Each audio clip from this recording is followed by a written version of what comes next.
referirme a un personaje extraordinario, importante en la historia política y literaria de América Latina, Jorge Mario Vargas Llosa, que tiene Jorge Mario el mismo nombre del recién fallecido Papa Francisco, Jorge Mario Bergoglio, aunque desde posiciones políticas y prácticas totalmente distintas.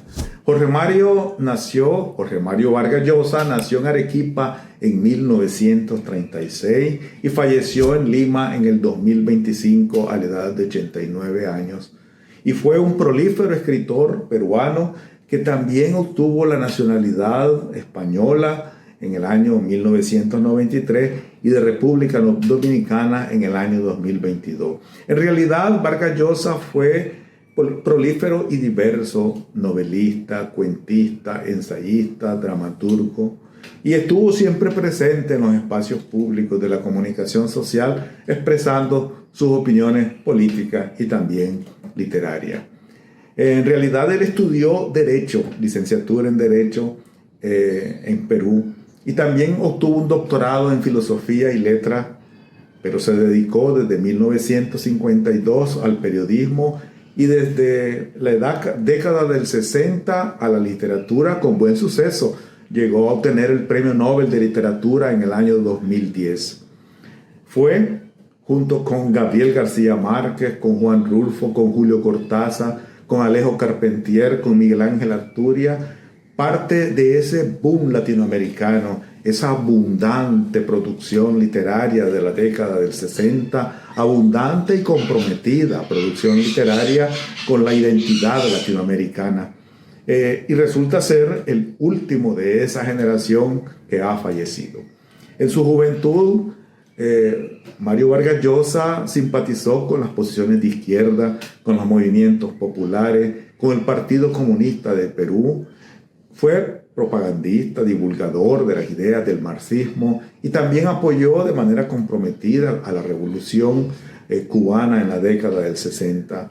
Después, en la década del 70, se comenzó a mover hacia posiciones de derecha y rechazó los movimientos populares y los gobiernos progresistas y se aproximó más con los gobiernos de derecha y con las posiciones incluso fascistas de los gobiernos golpistas de Latinoamérica y cambió. Es decir, en realidad Mario Vargas Llosa pasó de una posición brillante, de una claridad política de izquierda a una oscuridad de derecha recalcitrante. Por eso he llamado a este conversatorio, a esta exposición sobre él, Mario Vargas Llosa, de la oscuridad política al brillo literario.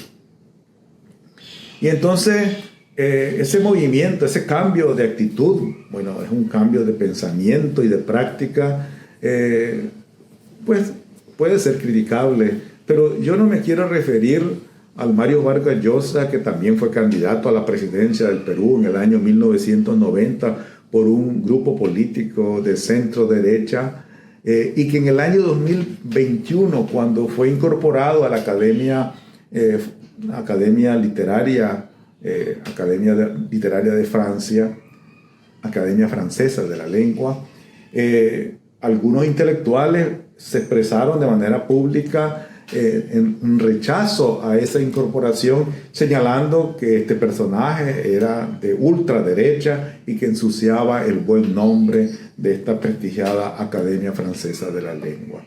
No me quiero referir, sin embargo, a esas posiciones políticas criticables en las que se movió en el transcurso de su vida este prolífero escritor peruano, sino quiero enfatizar en los relevantes aportes literarios que nos lega en sus 89 años de vida. Y en 1958, Mario Vargas Llosa escribió una tesis para la Universidad de San Marcos titulada Bases para la interpretación de Rubén Darío. Y este es un ensayo que explora la biografía del fundador del modernismo, de este relevante poeta nicaragüense, y lo estudia desde su óptica histórica y cultural e incursiona en el contacto con este autor, identificando su vocación literaria. Yo diría que Vargas Llosa inaugura su vocación literaria en 1958 al entrar en contacto con Rubén Darío y muestra al artista, al creador, al innovador, la belleza estética de este poeta precursor del modernismo. Sus primeras novelas, las primeras novelas de Mario Vargas Llosa son, por ejemplo, La Casa Verde en 1953, La Ciudad y los Perros en 1963, La Casa Verde en 1966 y Conversaciones en la Catedral en 1969. Estas tres novelas posicionan a Vargas Llosa como un novelista y un destacado escritor en ese boom latinoamericano. Tres novelas ejemplares, fascinantes. Y yo quisiera compartir con ustedes, algunos de los libros que tengo y que he leído, afortunadamente, literatura que he disfrutado. Y aquí tengo precisamente La Casa Verde de Mario Vargas Llosa, y esta edición es vieja, es una edición de los años 70. Quizás sea el primer libro que yo leí de este autor. Esta novela, como decía, fue publicada en 1966 y se refiere a un prostíbulo que se llama Casa Verde, que instalan en Piura, y ahí está un poco el tema, digamos, del sexo, el tema del comercio sexual en la profundidad del territorio peruano, en un contexto histórico, cultural y geográfico interesante. Es una narración fascinante que te invita a continuar leyendo y a leerla sin parar. Es la novela, una de las primeras novelas, la segunda novela de este prolífero autor. Aquí también tengo otro relato que es una novela corta, Los Cachorros, de Mario Vargas Llosa, 1967, una metáfora tragicómica de Vargas Llosa.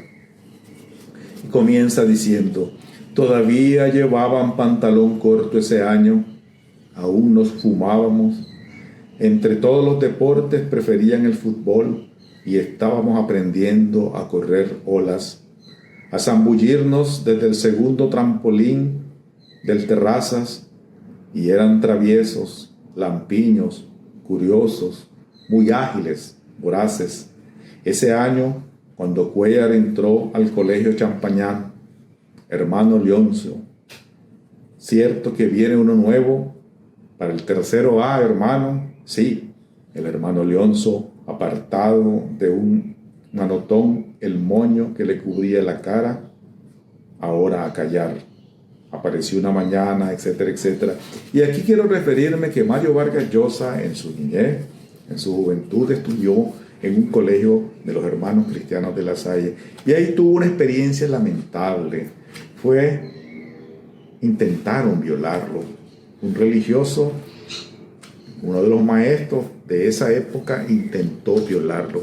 Aquello produjo un gran impacto en el joven.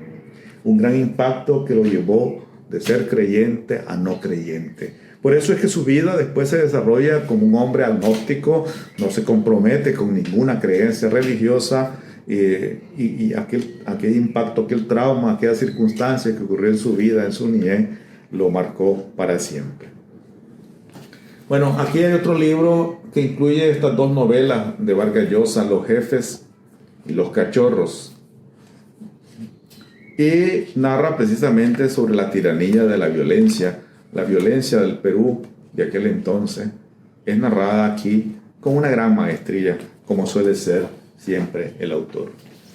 Otra novela que tengo en mis manos y que también leí en su tiempo, La tía Julia y el escribidor, de 1977.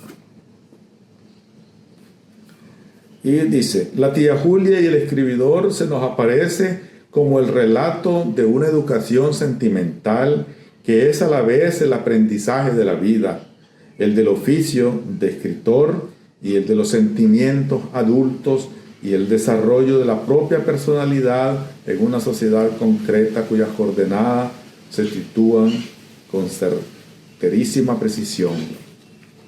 Esta novela me gustó, agradable, fluida, interesante. Otra novela del autor, Los cuadernos de Don Rigoberto. En realidad, los cuadernos de Don Rigoberto son un verdadero elogio al erotismo. Un arte de amar en sus formas más variadas y profundas, en sus niveles estéticos más refinados. Don Rigoberto, en sus minuciosos escritos, va elaborando un excepcional tratado de la imaginación sensual, una amplia e insólita bibliografía del placer. Otra novela del autor, Cinco Esquinas. Esta es del año 2016 y se refiere a la miseria, a la violencia terrorista que asolaba a Perú, a la corrupción. Él había pensado que después de todo, un periodista puede ser a veces útil y también peligroso, concluyó. Tuvo el presentimiento de que nada bueno saldría de esta visita. La idea de esta novela comenzó con una imagen de dos señoras amigas que de pronto, una noche, de una manera impensada para ambas, viven una situación erótica. Luego se fue convirtiendo en una historia policial. Hay, como siempre en las novelas y en los textos de Vargas Llosa, erotismo, también humor, también violencia y tragedia. Esta es otra novela de Vargas Llosa que se llama El héroe discreto. Es una novela del año 2013, un melodrama con humor, el humor que nunca falta en sus textos. Y una frase que tiene aquí incluida dice: para los creyentes no conviene pensar mucho. Ya para ese tiempo, Vargas Llosa se había declarado agnóstico. El héroe discreto narra la historia paralela de dos personajes, el ordenado y entrañable Felicito Yanaqué, un pequeño empresario de Piura, que es extorsionado, y de Ismael Carrera, un exitoso hombre de negocio, dueño de una aseguradora en Lima, quien urde una sorpresiva venganza contra sus dos hijos holgazanes que quisieron verlo muerto. Los deja sin herencia. Bueno, otra novela, Las travesuras de la niña mala. Las travesuras de la niña mala es del año 2006. Y comienza el texto: aquel fue un verano fabuloso. Vino Pérez Prado con su orquesta de 12 profesores a animar los bailes de carnavales del Club Terraza de Miraflores del Lawn Tennis de Lima. Se organizó un campeonato nacional de mambo en la plaza de Hacho, que fue un gran éxito pese a la amenaza del cardenal Juan Gualberto Guevara, arzobispo de Lima, de excomulgar a todas las parejas participantes. Y mi barrio, el barrio alegre de las calles miraflorinas de Diego Ferré, Juan Fanning y Colón, disputó una olimpiada de fulbito, ciclismo, atletismo y natación con el barrio de la calle San Martín, que por supuesto ganamos. Bueno, aquí se pregunta cuál es el verdadero rostro del amor. Ricardo ve cumplida a una edad muy temprana el sueño que en su Lima natal alimentó desde que tenía uso de razón, vivir en París. Pero el reencuentro con un amor de adolescencia lo cambia todo.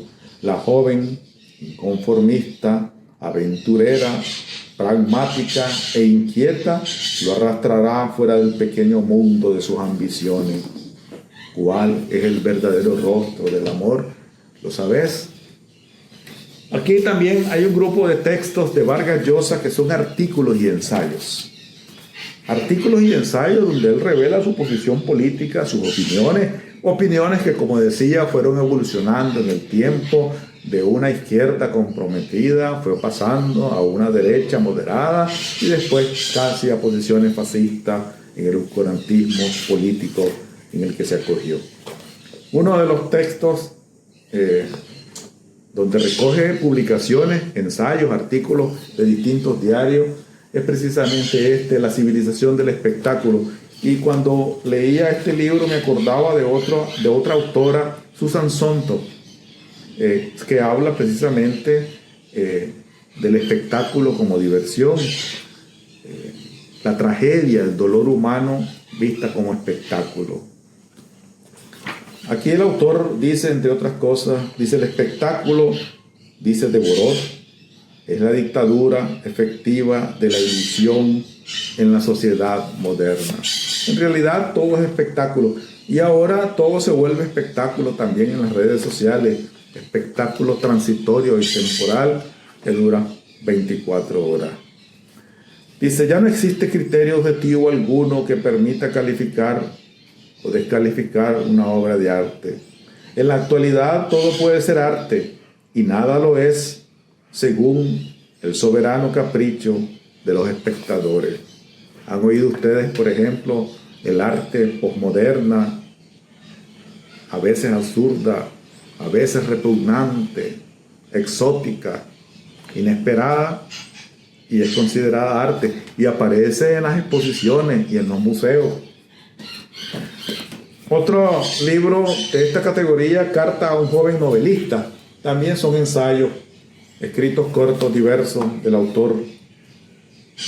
Dice: el escritor siente íntimamente que escribir es lo mejor que le ha pasado y puede pasarle, pues significa para él la mejor manera posible de vivir. Hay una frase aquí que dice: otro gran prosista de nuestra lengua, Gabriel García Márquez, a diferencia del de Borges, su estilo no es sobrio sino abundante y nada intelectualizado, más bien sensorial y sensual, de estirpe clásica por su casticismo y corrección, pero no embarado ni arcaizante, más bien abierto a la civilización de dichos y expresiones populares y a neologismos y extranjerismos, de rica musicalidad y limpieza conceptual, exento de complicaciones intelectuales. Bueno, son algunos de los comentarios que Vargas Llosa hace en estos textos diversos, al referirse a diferentes autores, incluso también a Julio Cortázar y otros. Cartas a un joven novelista. Hay otro libro que también recoge ensayos breves que se llama La tentación de lo imposible. Vargas Llosa se adentra en la novela de Los Miserables desde la perspectiva del lector agudo y del entusiasta, del creador que sabe cómo se construye una gran obra. Encontramos así los secretos mecanismos que movieron la pluma de Víctor Hugo para crear la gran novela romántica francesa. La tentación de lo imposible no es un libro que trata sobre otro libro. Vargas Llosa no se deja nublar por las palabras y devela las claves con las que el narrador francés dejó constancia de su creación.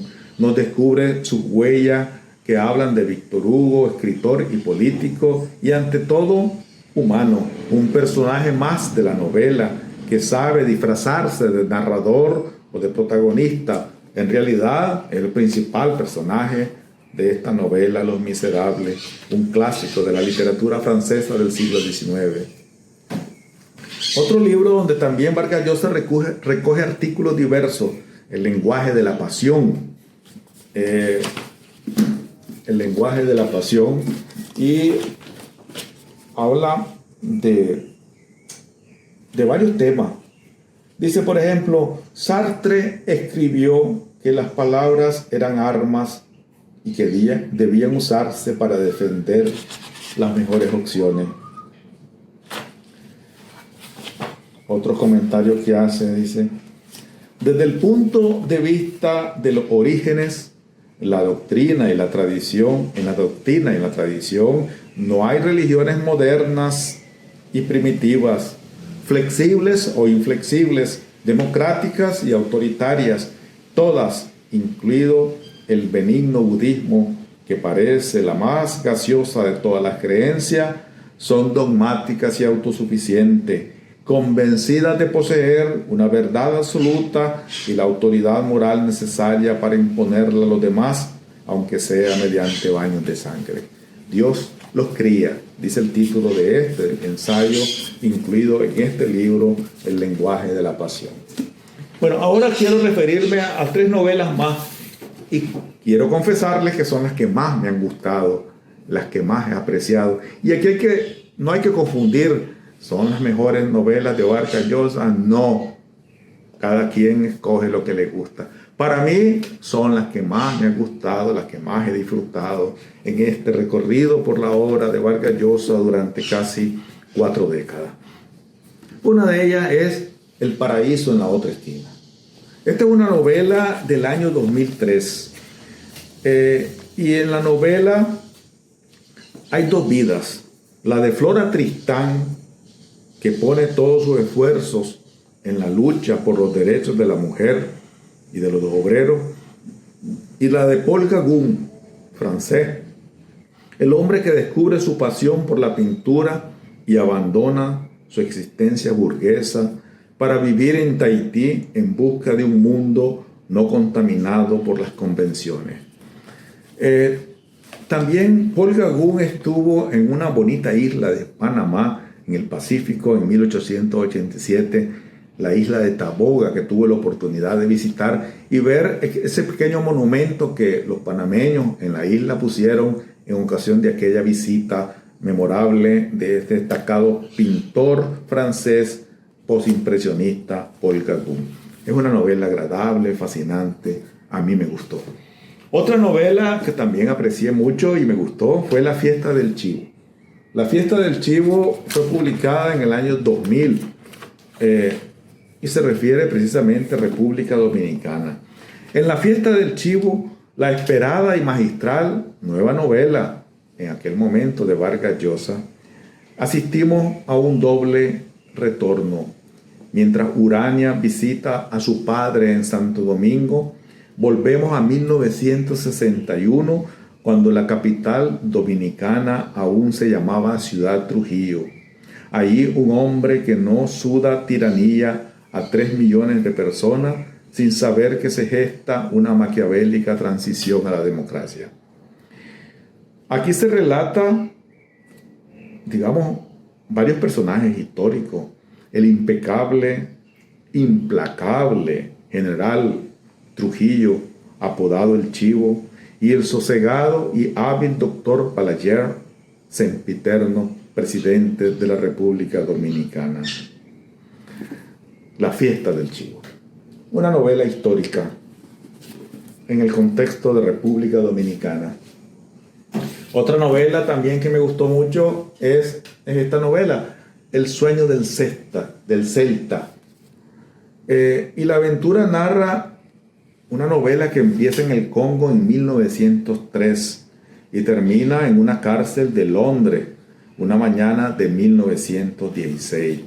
Fue escrita en el 2010. Relata la vida de un personaje irlandés, Roger Casement.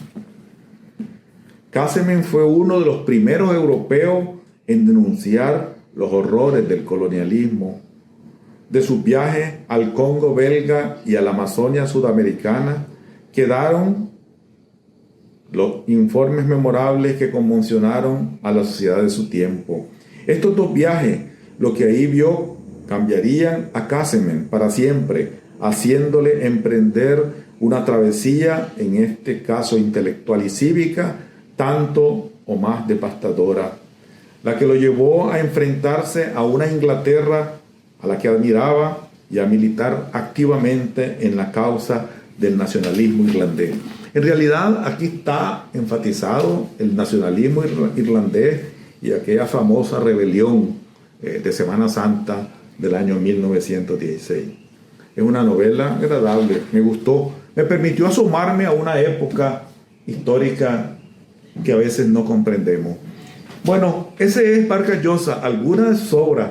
Y quisiera concluir señalando que en su obra podemos decir con brevedad los siguientes puntos, 9 puntos sobre la obra de Vargas Llosa. Primero, tenemos que reconocer que fue abundante e influyente. Fue un prolífero escritor, el último de esa generación del boom latinoamericano. Segundo, fue un novelista consagrado. La novela es su principal aporte a la literatura, aunque también escribió ensayos y también escribió alguna obra de teatro. Pero es un novelista innovador, un prosista innovador, con estilo propio y una narración sólida.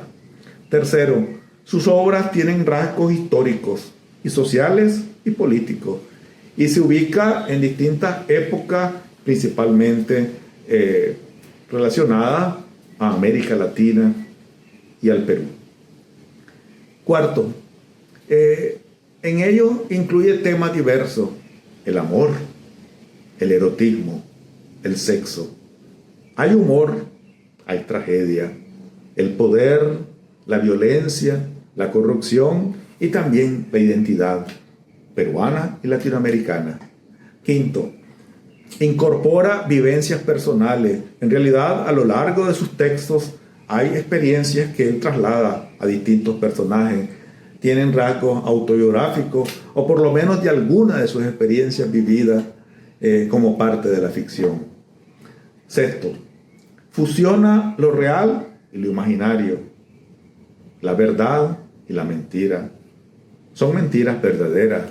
Es la historia contada desde una verdad histórica y una ficción supuesta, imaginada, creada. También, séptimo, tiene la habilidad en el manejo de los diálogos, en la descripción, a veces distintos tiempos y distintos personajes dialogando. Aborda, como les decía, también ámbitos latinoamericanos y principalmente peruanos. Aunque también, como les decía, por ejemplo, El sueño del Celta se ubica en otra esfera geográfica, Irlanda en particular. Pero, y esta otra, bueno, La fiesta del chivo, República Dominicana. Y El paraíso en la otra esquina habla del escenario francés.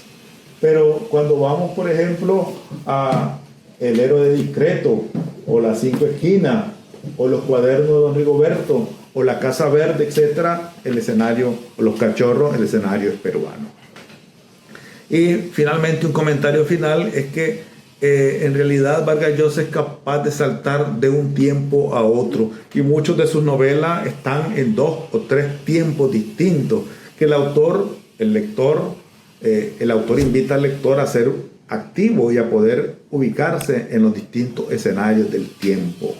Y también utilizando diversas voces, una polifonía en sus relatos que son combinados con habilidad. Así es que no nos queda más que agradecer la extraordinaria obra literaria que Mario Vargas Llosa ha dejado a los latinoamericanos en particular, a pesar de su sombra política. Muchas gracias.